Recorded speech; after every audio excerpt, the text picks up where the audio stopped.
This one's going to be a little bit tougher. Very thin right here.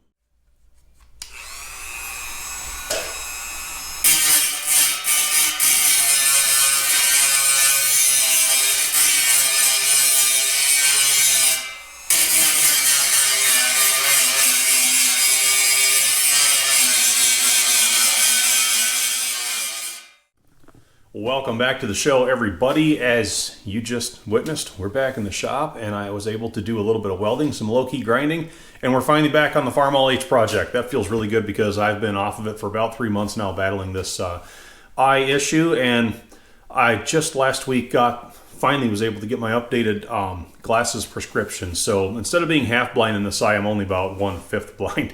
It's not that bad, but eyesight in this eye is not what it used to be, but we're out here getting used to focusing on things, dealing with eye strain. So don't be surprised if these next few episodes maybe aren't that long, because I can't put in as many hours out here as I could before. But we're slowly getting back up to speed, and as things change, they're expected to get better. So the repairs that we just completed on the grill, welded all of the old cracks that were in it. And if you all need to get back up to speed on the various issues that we had with that grill, again, I will hammer on utilize the playlists. I've got a Preparation H Rebuild Series playlist on the channel here. If you need a refresher because it's been a while since you've been on this project, click over there. Every episode in the series, in order from start to latest, is there for one-click convenient viewing. So if you need a refresher, it's all organized. So we got the crack welded up back here,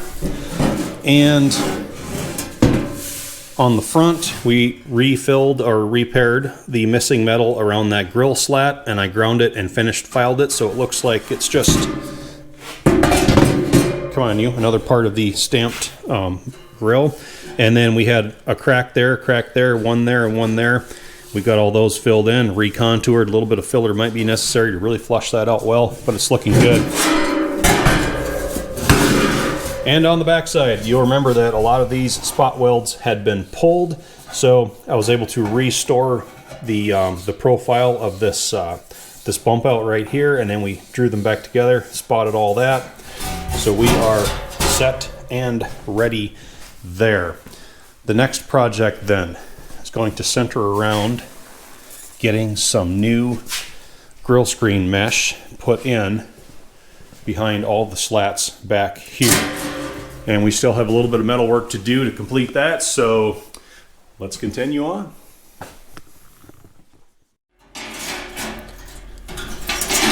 All right, just refreshing our memory here. The old screen went in 2 pieces. I'm probably going to do a 1 piece when I replace it. But we also had these vertical slats that were supposed to be spot welded on the inside, and they had both broken loose. So you can see I've got this one pretty well cleaned up. I have not started on this one yet, and we've got these fold over crimps on it in 4 places. That is what also attached the mesh to the back side of these slats. So the best way to get these off, you can see they're right off the end of my finger, it's kind of crimped. That's basically like spot welded on.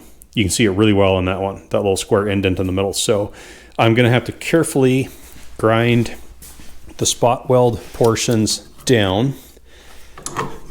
Get it secured in the vise right here. We'll use the Dremel for that because it's nice and precise, and we don't want to cut all the way through. We just want to weaken them enough that we can take them the rest way off with a chisel.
just like that.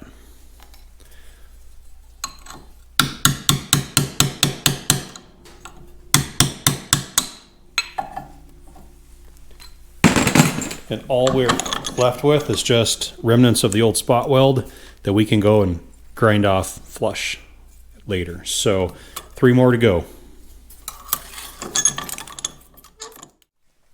So with everything flushed off, a quick run through the sandblasting cabinet and they're ready to spot weld back in place. Luckily we still had the witness marks from where they were originally, so I just cleaned the metal up in both of those places. This one will go in right there. Let's get them stuck back in place.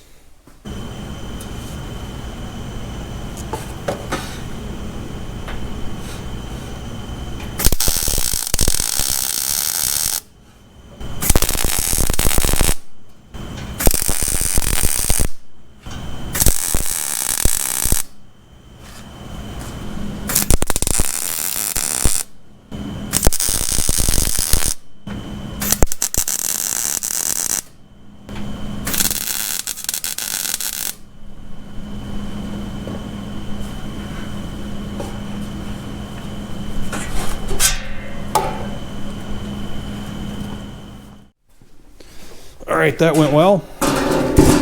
So we've got everything back in place for the new mesh screen. One last thing I want to show y'all. These little fold over barbs, it's pretty common to see them broken and missing, like right there, right there, right there. That one's gone too.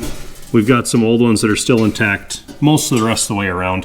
Those aid in holding that mesh down as well. What I just do, you can see right here, I've just cut some new ones. I take, again, a really thin cutoff wheel on the Dremel, and I just cut a V shape, very similar in size to the originals, and then just bend them out. When we set that mesh in there, we can fold them back down, crimp it in, and you're good to go. Just don't cut all the way through to the outside, then you got some more metal repair that you have to do. So with that out of the way, here's the new screen mesh that will go in. I purchased this from Steiner because it's convenient, but this is just a 3/16 square woven steel mesh. You can get it at McMaster Carr, farm stores, just about anywhere. So we just need to lay this in, decide where we need to cut it, and we'll go from there.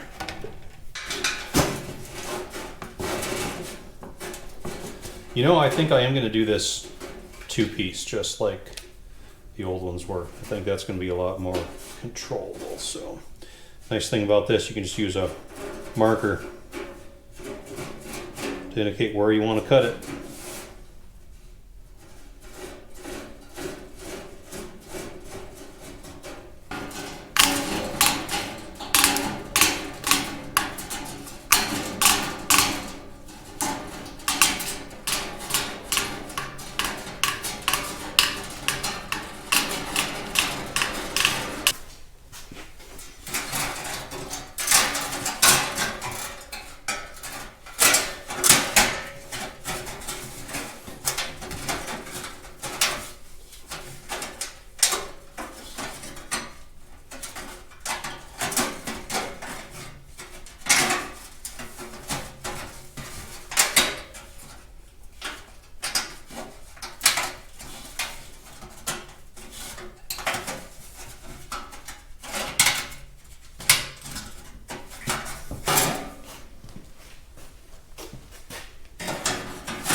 The key to these are getting them placed on those vertical strips first, because those barbs will grab a hold of them wherever they can.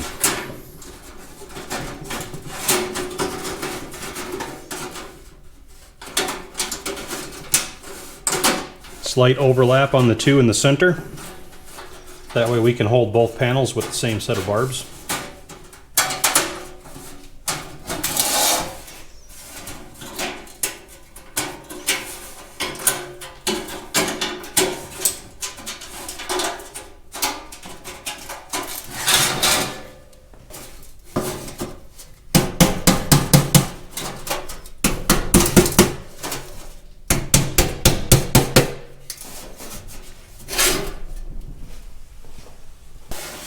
All right, that's looking good, laying nice and flat. So the final detail is going to be to replace those clips that were spot welded on to those vertical strips, securing the mesh in place. And I just made these out of some of my thinner fold-over lock material, just something that closely mirrored how thick the old ones were.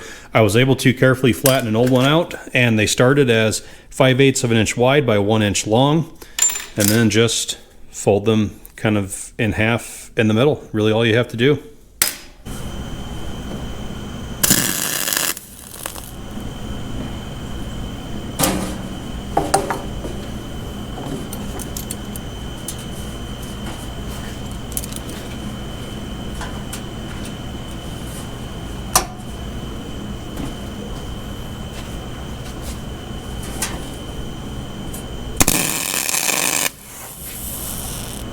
I think it's that mesh that's sizzling. It's kind of a galvanized.